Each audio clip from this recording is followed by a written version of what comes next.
മമ്മൂക്ക നായകനാവുന്ന ഏറ്റവും പുതിയ mass action പടം പേര് തന്നെ ടർബോ എന്നാണ്. അത് കേൾക്കുമ്പോൾ നമുക്കൊരു ചാർജ് വരുന്നില്ലേ? മിഥുൻ മാനുവൽ തോമസ് തിരക്കഥ ഒരുക്കുന്ന ക്രിസ്റ്റോ സേവ്യർ മ്യൂസിക് പകർന്നിട്ടുള്ള വിഷ്ണു ശർമ്മയുടെ ക്യാമറയുള്ള വൈശാഖ് സംവിധാനം ചെയ്ത കന്നഡയിൽ നിന്ന് രാജ്ബി ഷെട്ടിയൊക്കെ വന്ന് അഭിനയിച്ചിട്ടുള്ള ഏറ്റവും പുതിയ പടം. ഈ പറഞ്ഞ കാരണങ്ങളൊക്കെയാണ് തിയേറ്ററിലേക്ക് എന്നെ എത്തിക്കുന്നത്. അതിലൊരു വലിയ പങ്ക് വഹിച്ചിട്ടുള്ളത് ഇതിൻ്റെ ട്രെയിലർ തന്നെയാണ്. ഗംഭീര ട്രെയിലറായിട്ടാണ് എനിക്ക് അനുഭവപ്പെട്ടത്. ആ ട്രെയിലറാണ് FDFS എന്നെ തിയേറ്ററിലേക്ക് എത്തിക്കുന്നത്. അത് കണ്ടതിന് ശേഷമുള്ള ആ ഒരു അഭിപ്രായം എന്താണ് എന്നുള്ളതാണ് നമ്മൾ ഈ വീഡിയോയിൽ സംസാരിക്കുന്നത്. ആ അഭിപ്രായത്തിലേക്ക് കടക്കുന്നതിന് മുമ്പ് ഞാൻ നിങ്ങളെ നല്ലൊരു ശീലത്തിലേക്ക് നയിക്കാൻ ആഗ്രഹിക്കുകയാണ്.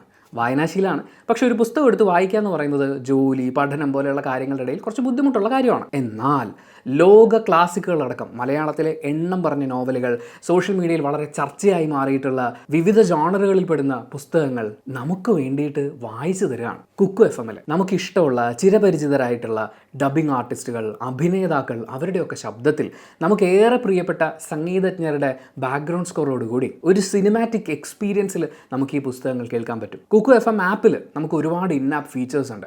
അതിലെ എല്ലാ പ്രീമിയം ഫീച്ചേഴ്സും 7 ദിവസത്തേക്ക് അവർ നമുക്ക് ഫ്രീ ആയിട്ട് തരികയാണ്. ഒന്നും രണ്ടും അല്ല, എല്ലാ പ്രീമിയം ഫീച്ചേഴ്സും 7 ദിവസത്തേക്ക് ഫ്രീ ആയിട്ട്. അങ്ങനെ ഫ്രീ ആയിട്ട് ഉപയോഗിച്ച് കഴിയുമ്പോൾ ഓട്ടോമാറ്റിക്കലി സബ്സ്ക്രിപ്ഷൻ എടുക്കാൻ തോന്നും. അപ്പോൾ ചെയ്യേണ്ടത് ഇത്രയേ ഉള്ളൂ.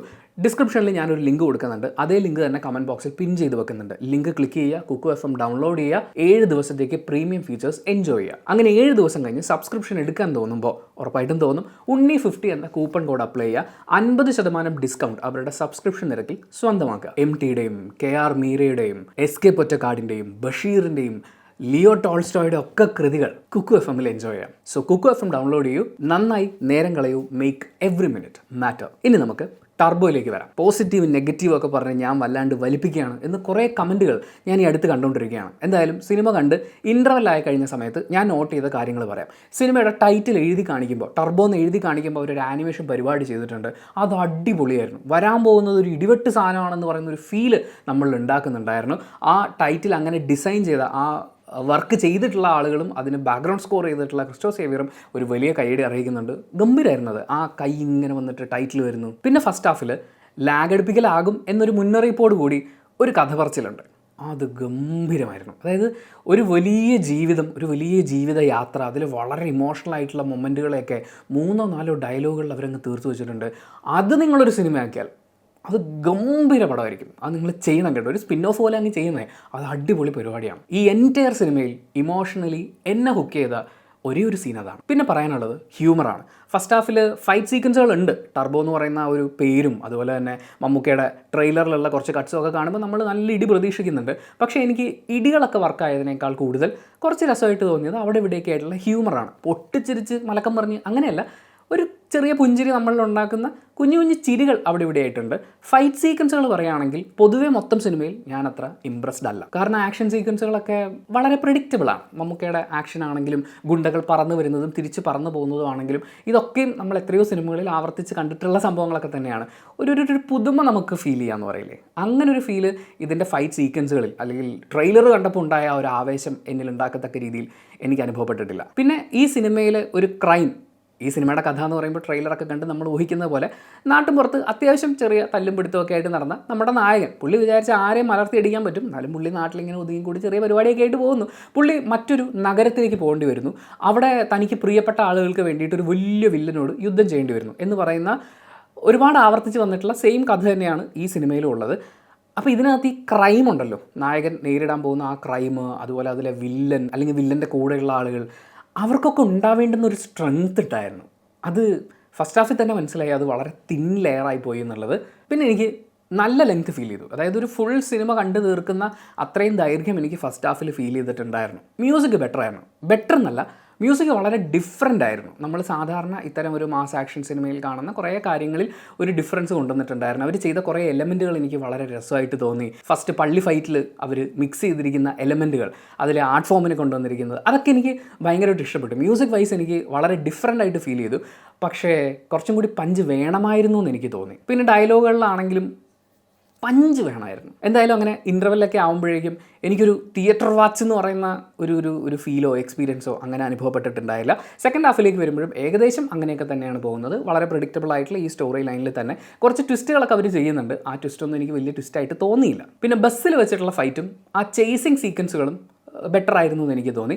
ചേസിങ് സീക്വൻസ് വളരെ കഷ്ടപ്പെട്ടാണ് അവർ എടുത്തിട്ടുള്ളത് എന്നുള്ളത് കാണുമ്പോൾ അതിൻ്റെ ടെക്നിക്കലി അവരെങ്ങനെ ചെയ്തിട്ടുണ്ടാവും എന്നൊക്കെ ആലോചിക്കുമ്പോൾ അതിൽ ബുദ്ധിമുട്ട് എനിക്ക് മനസ്സിലാവുന്നുണ്ടായിരുന്നു. പക്ഷേ ആ ബുദ്ധിമുട്ട് മനസ്സിലാവലല്ലോ സിനിമയിൽ ഒരു ചേസിങ് സീക്വൻസ് കാണുമ്പോൾ നമ്മളിൽ ഉണ്ടാവേണ്ടത്. പിന്നെ ക്ലൈമാക്സിലേക്ക് വരുമ്പോൾ ഉദയകൃഷ്ണയൊക്കെ സ്ഥിരമായി പിന്തുടരുന്ന ഈ ഗോഡൗണിലേക്ക് ക്ലൈമാക്സ് കൊണ്ടുവരാമെന്നൊക്കെ പറയുന്ന പോലത്തെ പരിപാടിയൊക്കെ തന്നെയാണ് ഇതിനകത്തും കാണാനുള്ളത്. മിഥുൻ മാനുവൽ തോമസ് ആണ് ഇതിൻ്റെ തിരക്കഥ ഒരുക്കിയത് എന്നെനിക്ക് ഫീൽ ചെയ്യത്തക്ക രീതിയിൽ, അല്ലെങ്കിൽ അങ്ങനെ ഒരു ഡിഫറൻറ്റ് എന്തെങ്കിലും ഐറ്റംസ് ഉള്ളതായിട്ട് തോന്നിയില്ല. അതേ പാറ്റേണിൽ പോകുന്ന ഒരു സിനിമ അത് അങ്ങനെയൊക്കെ ചെയ്തു വെച്ചിരിക്കുന്നു എന്നുള്ളതാണ്. പഞ്ചിങ് ആയിട്ടുള്ള ഡയലോഗുകൾ എനിക്ക് ഫീൽ ചെയ്തില്ല. ക്യാരക്ടേഴ്സ് വളരെ വീക്കായിട്ട് എനിക്ക് തോന്നി, പ്രത്യേകിച്ച് വില്ലൻ ക്യാരക്ടർ. വില്ലനുണ്ടോ? ഉണ്ട്.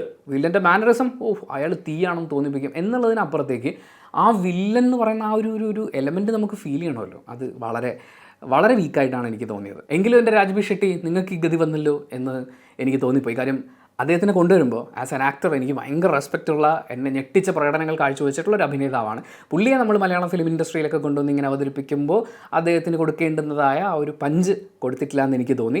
പുള്ളിയുടെ ക്യാരക്ടറിനെ കൊണ്ട് തന്നെ വളരെ ക്ലീഷേ ആയിട്ടുള്ള സീക്വൻസുകൾ കടന്നു പോകുന്ന സമയത്ത് എന്ത് ക്ലീഷയാണിത്, ഐ ഡോണ്ട് ലൈക്ക് ക്ലീഷേ എന്നൊക്കെ പറയുന്ന പോലത്തെ ഡയലോഗുകൾ പറയിപ്പിച്ചിട്ടുണ്ട്.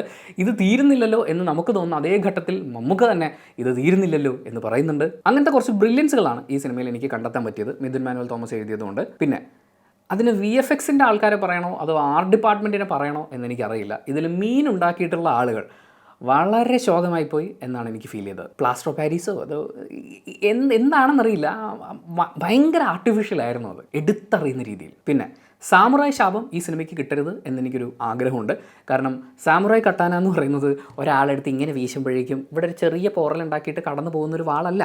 അത് ഉപയോഗിക്കുന്ന ആളുകളും അത്രയും ട്രെയിൻഡ് അല്ലാത്ത ഒരാളത് കൈ പിടിച്ചാൽ തന്നെ അയാളുടെ പരിപാടി തീരും. അപ്പോൾ അതിനെയൊക്കെ ഒരു ലോക്കൽ ഗുണ്ടയുടെ കയ്യിലിരിക്കുന്ന വാക്കത്തി പോലെയൊക്കെ കാണിച്ചത് വളരെ മോശമായി പോയി എന്ന് എനിക്ക് പറയാനുള്ളൂ. അങ്ങനെ ആകെ മൊത്തത്തിൽ എന്നെ സംബന്ധിച്ച് ടർബോ എന്ന് പറയുന്നത് ജസ്റ്റ് ഒരു ആവറേജ് വാച്ച്, കണ്ട് അപ്പം തന്നെ മറന്നു പോകുന്ന ഒരു സിനിമയാണ്. മുമ്പ് ചെയ്യാൻ വെച്ച ഗോഡൗൺ ആക്ഷൻ പടങ്ങളിൽ ഏതെങ്കിലും ഒരെണ്ണം എടുത്ത് റീവർക്ക് ചെയ്ത് റെഡിയാക്കി എടുക്കാൻ നോക്കിയതാണോ എന്ന് പോലും സിനിമ കണ്ടുകൊണ്ടിരുന്ന പല ഘട്ടങ്ങളിലും ഫീൽ ചെയ്തു. പക്ഷേ എൻ്റെ അഭിപ്രായം എന്ന് പറയുന്നത് ഒരു സിംഗിൾ അഭിപ്രായം മാത്രമാണ്. ഒരു സിനിമ എന്ന് പറയുമ്പോൾ ഓരോ ആളുകൾക്കും ഓരോ അഭിപ്രായമായിരിക്കും.